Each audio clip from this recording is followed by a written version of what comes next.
देश में एक मुद्दा काफी गरमाया हुआ है, वोट चोरी का। चाहे वो विपक्ष द्वारा आरोप लगाए गए हो राहुल गांधी द्वारा इलेक्शन कमीशन पर, बीजेपी पर, कि किस तरीके से धांधलेबाजी की गई है वोट में।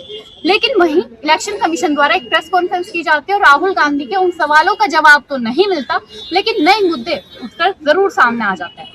इलेक्शन कमीशन कहता है कि हम सीसीटीवी फुटेज नहीं देंगे क्योंकि हमारी माँ बेटियों की भी उसमें वीडियो है, और वो ये भी कहते हैं कि हाउस नंबर 0 हो सकता है। हमारे साथ एडवोकेट मौजूद है, आइए इनसे बातचीत करते हैं कि इलेक्शन कमीशन की ये जो बात थी हाउस नंबर वाली, सीसीटीवी फुटेज वाली, क्या वो सही है? क्या फुटेज नहीं मिलनी चाहिए जनता को? देखिए, सीसीटीवी फुटेज और जो हाउस नंबर, दोनों बातें एक अलग अलग पैरामीटर पर है। जो सीसीटीवी वीडियोस की बात है, इसकी वो आया कैसे, इसके बारे में ज़्यादा जान लेना। सीसीटीवी की जो बारे में सबसे पहले जो बात शुरू हुई, इसके पहले जो चुनावी प्रक्रियाएं होती थी, अर्थात जब ईवीएम या इलेक्ट्रॉनिक वोटिंग मशीन नहीं आई, तो उसके पहले ये सामान्य तरीके से सामान्य जनमानस ये बैलेट पेपर पर हुआ करता था, और उसके द्वारा जो भी वोटिंग कराई जाती थी, तो जो वहाँ पर लोकल लेवल पर पावरफुल व्यक्ति है या मसल्स पावर वाला है या फिर पैसे वाला है या किसी भी प्रकार से वो मजबूत है, तो उसका कहीं ना कहीं दबदबा वहाँ पर लोकल स्तर पर दिखता था। और इलेक्शन कमीशन के पास बहुत ज्यादा शक्तियां थी, पर उसको बहुत ज्यादा यूटिलाइज नहीं कर पाता था क्योंकि टेक्नोलॉजी इतना ज्यादा डेवलप नहीं थी। मैं कई साल पहले की बात कर रहा हूँ, ध्यान रखना। उसकी जगह पर धीरे धीरे करके जो बैलेट पेपर में गड़बड़ियां होती थी, पानी लोग डाल देते थे पेटियों में, इसके साथ में और विभिन्न प्रकार की जो समस्याएं थी, तो उन सारी चीजों का समाधान करने के लिए इलेक्शन कमीशन ने ईवीएम का एक लॉन्च किया। ईवीएम को जब लॉन्च कर दिया, पर ये ध्यान रखना है कि जो पोलिंग बूथ में जो लोगों का लोकल स्तर वाला दबदबा था, वो अभी भी कायम था। इलेक्शन कमीशन ऑफ इंडिया ने फिर नए टेक्नोलॉजीज के साथ में बात किया कि हम एक सीसीटीवी कैमरेज को इंस्टॉल करते हैं, जहां पर जो भी व्यक्ति कंसर्न आते हैं उनके बारे में हमारे पास पूरी रिकॉर्डिंग होगी, पोलिंग वाइज पोलिंग, विधानसभा लेवल पर हो या लोकसभा लेवल पर हो। तो इन सारी चीजों का एक उन्होंने बड़े लेवल पर समाधान किया। सवाल यह भी था कि इलेक्शन कमीशन ऑफ इंडिया जो है 4 प्रकार के इलेक्शन को कंडक्ट कराता है। यदि लोकसभा की बात करूं तो वहीं निचले स्तर में विधानसभा भी होती है, तो दूसरा आप देखेंगे प्रेसिडेंट का भी होता है, तो वाइस प्रेसिडेंट का भी इलेक्शन कमीशन ऑफ इंडिया ही कराता है। उसमें जो सेक्शन 28 है पीपल रिप्रेजेंटेशन एक्ट का, उसमें स्पष्ट तरीके से इन चीजों को लिखा है। इलेक्शन कमीशन ऑफ इंडिया जो है वो भारत देश का यदि कोई भी व्यक्ति नागरिक है तो उसको वोटिंग राइट से कोई भी वायलेट नहीं कर सकता। इसमें 28 में स्पेशल लिखा है 1951 का जो प्रोविजन। अब सवाल ये आता है कि जब आपको सीसीटीवी हर जगह मिल गई है, तो सीसीटीवी का उद्देश्य मैंने आपको बता दिया क्या था कि कोई भी मसल्स पावर वाला लोकल स्तर का व्यक्ति जो मजबूत है वो जनता को इन्फ्लुएंस न करे, उनके राइट को वायलेट न करे, इन्हीं सारी चीजों का उपयोग था। पर जब इलेक्शन कमीशन ने ही इंस्टॉल किया, उसके पर्पजेस को भी बताया, बहुत सारे आप न्यूजों में भी उनकी प्रेस कॉन्फ्रेंसों में भी देख सकते हैं। अब जब सीसीटीवी कैमरा आ गया और सब जगह लगा दिया गया, अब जनता मांगना शुरू कर दी, तब आप देना नहीं चाहते थे। ये एक दूसरे के लिए प्रतिरोधात्मक शब्द है, दूसरे एक दूसरे के विरोधाभासी है।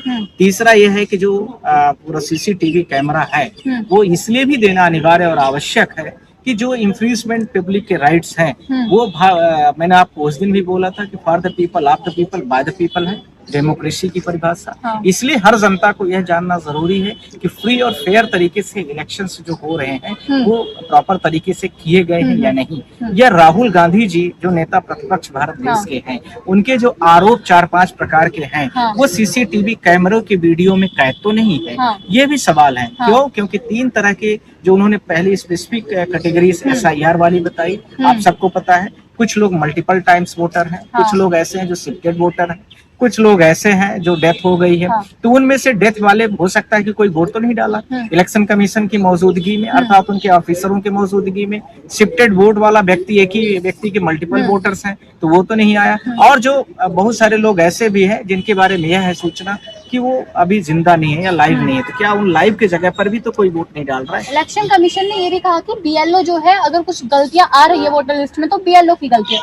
तो फिर सवाल यहाँ पर ये उठता है कि इलेक्शन कमीशन क्या काम कर रहा है? अगर BLO की ही गलती है तो इलेक्शन कमीशन को चेक करना चाहिए या फिर नहीं? देखिए आपको ना 1951 का जो 1950 है और 1951 दो है, पीपल रिप्रेजेंटेशन एक्ट में दो है। पहले वाले में सिर्फ वोटर और वोटर आईडी से रिलेटेड डॉक्यूमेंटेशन की बात की गई है और 1951 में प्रोसीडिंग की बात की गई, ध्यान रखना है। तो उसमें स्पष्ट बोला गया है कि इलेक्शन कमीशन ऑफ इंडिया जो है उसको प्यूरिफाइड तरीके से फ्री और फेयर इलेक्शंस को कंडक्ट कराना है।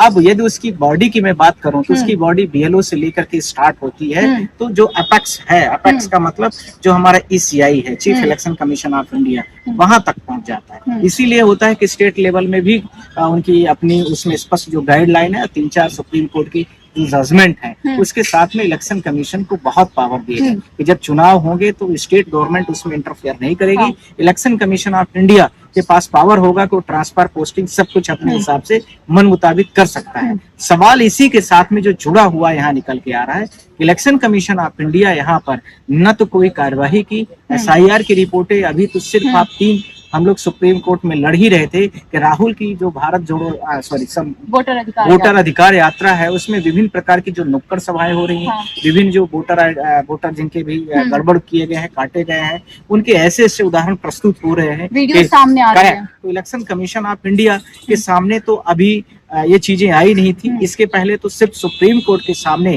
डेथ व्यक्ति जो था उसको ले आके प्रेजेंट किया गया था। राहुल जी ने तो भारत देश के लोगों के सामने आंखें ही बिल्कुल आंखों के सामने प्रस्तुत कर दिया और इलेक्शन कमीशन के माध्यम के सामने भी प्रस्तुत कर दिया। साथ में मीडिया, सोशल मीडिया का प्लेटफॉर्म है, जहां आज मोबाइल और सोशल मीडिया का प्लेटफॉर्म है, पूरे भारत देश और विदेश तक इस चीज की आवाज गूंज गई कि भारत देश में इलेक्शन की गड़बड़ियां कितने तह तक निचले स्तर में घुसी हुई हैं कि मृतक को किस प्रकार से उसके वोटर से नाम हटाया जा रहा है।